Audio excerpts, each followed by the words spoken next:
मुख्य जो मांग है हम लोग का वो लगातार 50 वर्षों से कायम है। जब तक सरकार, भारत सरकार और बिहार सरकार थर्ड ग्रेड और फोर्थ ग्रेड कर्मचारी का दर्जा नहीं देती है, उनकी उपस्थिति जो बनाई जाती है वो मोबाइल के माध्यम से बनाया जाता है और उसमें बहुत दंडात्मक कार्रवाई पूरे राज्य में हो रहा है। जब आप कहते हैं बेटी बचाओ बेटी पढ़ाओ और बेटी को आगे बढ़ाओ, हम महिलाओं को बहुत सशक्तिकरण कर रहे हैं का नारा देते हैं। आप हैं निष्कर्ष भारत के साथ और मैं हूं मनोज चतुर्वेदी। जैसा कि आपको बता दें, एक दिवसीय धरना प्रदर्शन में देखिए आज आंगनबाड़ी सेविकाएं जो हैं, ये मैं पूरा दिखा दे रहा हूं, ये दृश्य आप देख लीजिए, पूरा ये दृश्य जो है देख लीजिए। और हमारे साथ बात करने के लिए ऑल ओवर इंडिया की आंगनबाड़ी एसोसिएशन की जो अध्यक्षा हैं उषा सहनी, वो हमारे साथ हैं। उषा जी, पहले तो आपका स्वागत है। जी आपका भी। क्या मांगे हैं? बिहार राज्य आंगनबाड़ी कर्मचारी यूनियन के बैनर के तले जो AI2 से समझता प्राप्त है, आज उनका महाधरना या महापड़ाव का आयोजन किया गया है। मैं ऑल इंडिया आंगनबाड़ी फेडरेशन की तरफ से इनके समर्थन में आई हूँ।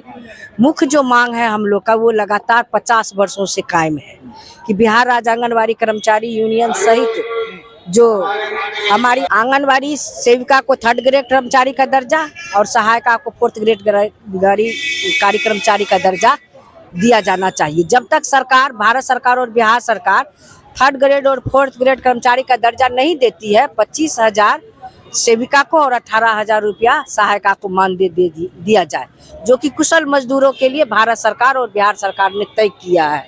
ये मांग हम लोग का है। और अभी जो नया प्रॉब्लम उठ करके आया है, ये टेक्निकल प्रॉब्लम है। जो मोबाइल किसी आंगनबाड़ी सेविका को उपलब्ध नहीं कराया गया है और अभी जो हाजिरी उनकी बनाई जाती है, उनकी उपस्थिति जो बनाई जाती है वो मोबाइल के माध्यम से बनाया जाता है और उसमें बहुत दंडात्मक कार्रवाई पूरे राज्य में हो रहा है। तो हम सरकार से ये कहना चाहते हैं कि आप इन्हें प्रशिक्षित कीजिए, इनको संसाधन मुहैया कराइए और उसके बाद आंगनबाड़ी सेविका से आप काम लीजिए।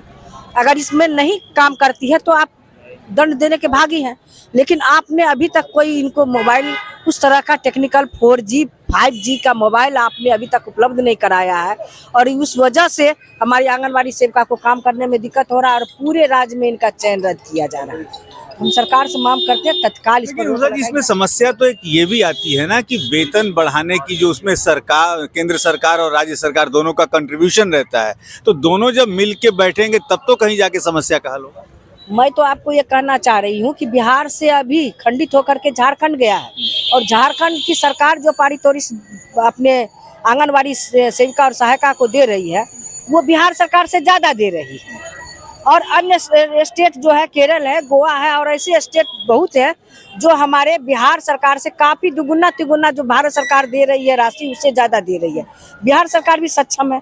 जब आप कहते हैं बेटी बचाओ बेटी पढ़ाओ और बेटी को आगे बढ़ाओ, हम महिलाओं को बहुत सशक्तिकरण कर रहे हैं का नारा देते हैं, तो ये आंगनबाड़ी सेविका जिसमें 100% वर्कर महिला है और उस पर सरकार ध्यान नहीं दे रही है। और वो 1-2 दिन से नहीं, 50 वर्षों से इस देश में सेवा दे रही है। 0 से 5 वर्ष के बच्चे और गर्भवती माँ का ये सेवा दे रही है, प्राथमिक शिक्षा को मजबूत कर रही है, महिलाओं के बच्चों को स्वास्थ्य को सुदृढ़ कर रही है और इस तरफ भारत सरकार और बिहार सरकार के लोगों का ध्यान नहीं है।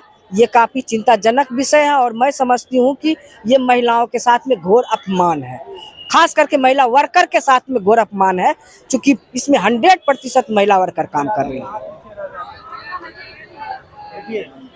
ये महिलाओं के साथ कहीं ना कहीं घोर अपमान है, जबकि केंद्र सरकार बेटी बचाओ बेटी पढ़ाओ का नारा दे रही है और ये जो आंगनबाड़ी की सेविकाएं हैं वो एक तरीके से कह लीजिए तो इनकी ड्यूटी जो है वो 24 घंटे रहती है, फिर भी जो इन्हें पारिश्रमिक है वो सही से नहीं मिल रहा है। अब देखना है कि सोए हुए चचा कितना जागते हैं, इस पर भी नज़र रहेगी। आप